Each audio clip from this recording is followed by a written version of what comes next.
गत सेप्टेम्बर 17 तारिख रे देशर प्रधानमंत्री नरेंद्र मोदी जन्मदिन ठारू आरंभ होइतबा स्वच्छता पक्ष तथा सेवा पक्ष गांधी जयंती रे उद्यापित होइछि। गतकाली बौद्ध रे जिला स्तरीय गांधी और शास्त्री जयंती स्थानीय टाउन हॉल ठारे पालित होइछि।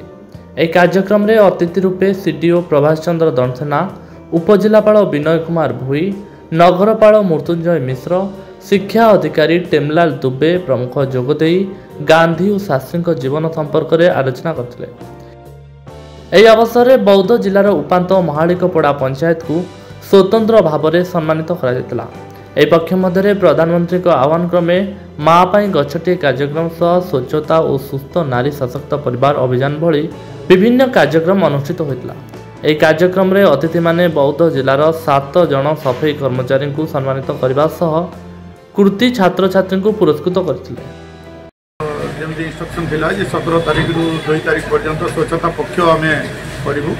आम थीम थिला स्वच्छता ही सेवा।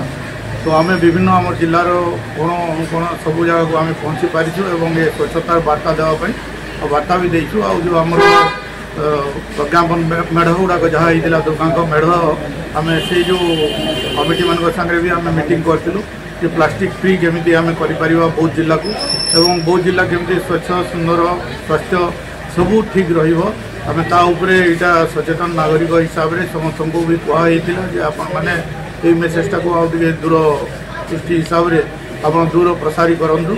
एवं आज आम उद्यापनी उत्सव भाया आज अक्टोबर 2 महात्मा गांधी एवं लाल बहादुर शास्त्री जयंती रे आज आम जिला स्तरीय ये स्वच्छता ही सेवा यही हिसाब से ये पक्ष को आज आम समापन करुँ।